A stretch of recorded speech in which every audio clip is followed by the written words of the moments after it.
नमस्कार साथियों, मैं पंडित दिनेश कुमार दुबे शास्त्रीय अनुभूत चैनल के माध्यम से।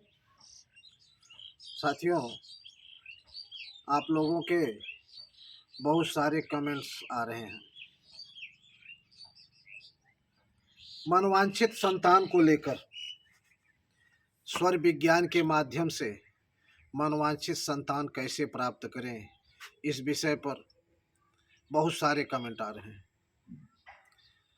आज सुबह सुबह हमारे एक मित्र ने हमसे प्रश्न किया, पंडित जी आप ये बताइए कि सूर्य स्वर के चलते पुत्र उत्पन्न होता है, चंद्र स्वर के चलते कन्या का उत्पन्न होती है,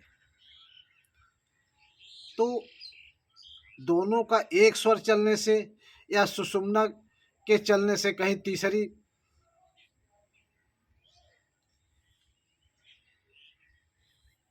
लिंग जो है, जिसको कामन लिंग कहते हैं, मतलब जिसे हिजड़ा कहते हैं, तो कहीं ऐसा तो नहीं कि सुषुम्ना के चलने से ये होता है।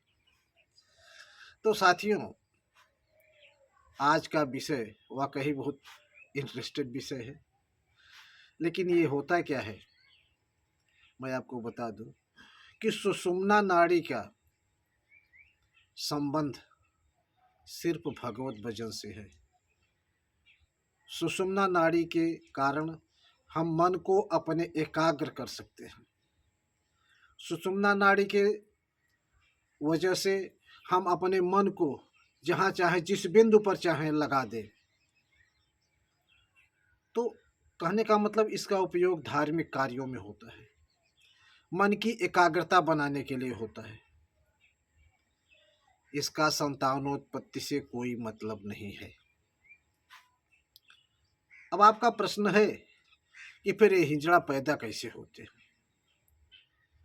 तो मैं 100% सत्य तो नहीं बता पाऊंगा कि कैसे होते हैं, लेकिन फिर भी अनुमानतः कभी कभी क्या होता है कि स्त्री और पुरुष दोनों के एक ही स्वर चालू हो जाते हैं, और एक स्वर चालू होने से संतान उत्पत्ति होती तो नहीं है, लेकिन अपवाद स्वरूप कभी कभी हो भी जाता है। तो उसमें न तो कन्या रह जाती है, न तो लड़का रह जाता है, कुछ भी नहीं रहता। वो तीसरी उत्पत्ति हो सकती है, परफेक्ट नहीं है। मैं अपने अनुमान से बता रहा हूं कि ऐसा हो सकता है, क्योंकि दोनों का एक स्वर चलने से संतानोत्पत्ति नहीं होती है। लेकिन अगर कभी हो गया तो किसी काम की नहीं। इसका कोई भी संबंध सुषुम्ना नाड़ी से नहीं है। बाकी आपको हमने बता दिया है कि स्वर का संबंध, कौन से स्वर का कौन सा संबंध कैसे है, किससे पुत्र उत्पन्न होगा, किससे कन्या उत्पन्न होगी। आज हम आपको एक नई चीज बता देते हैं।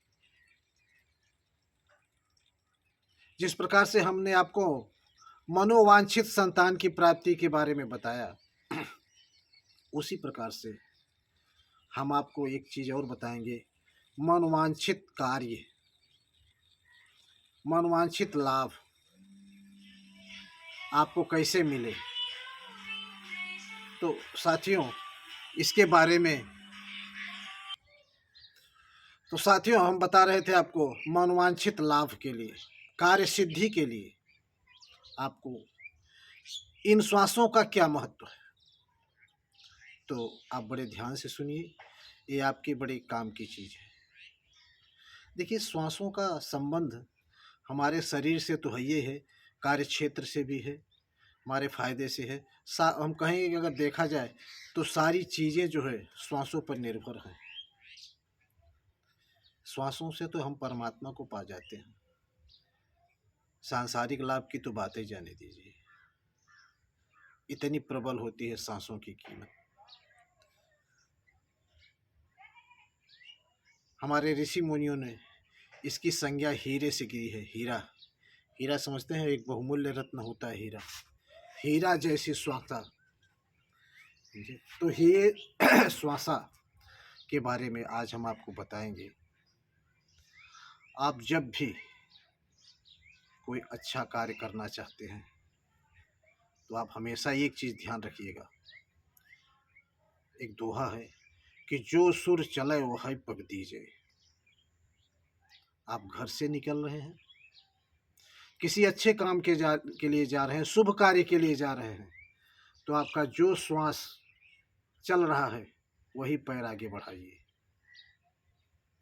आपका कार्य 100% होएगा। चाहे वो मुकदमे की विजय की बात हो, चाहे स्कूल में परीक्षा की बात हो, या कुछ भी हो, इस चीज़ को हमेशा याद रखिए। जब भी कोई कहीं जाना है तो बस इतना याद रखिए, जो सुर चले वो है पग दीजिए। बाकी कुछ नहीं कुछ करना नहीं है, ध्यान से घर से बाहर निकलना है। पहला कदम आप वही निकालेंगे जो आपका सुर चल रहा है। आप देखेंगे आपका कार्य 100% सिद्ध हो जाएगा। ये मैं नहीं कह रहा हूँ, ये शास्त्रोक्त है। हमारे ऋषियों मुनियों ने इसकी बड़ी अच्छी व्याख्या की है। हमारे एक बड़े अच्छे महात्मा हुए हैं, वो बता रहे थे एक बार कि आप अगर बाईं नाक से सांस खींचे और खींचने के बाद अगर कोई संकल्प लेते हैं और उसके बाद बायां नाक दबा के दाहिने नाक से सांस छोड़ दीजिए, आपका कार्य सिद्ध होगा। आपकी मनोवांछित वाणी, जो आपके मन में जो विचार है वो पूरे होंगे।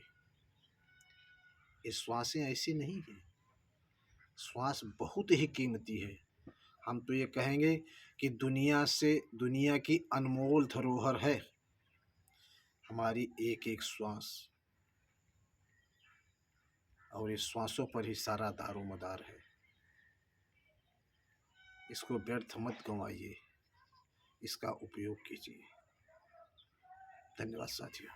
चलो।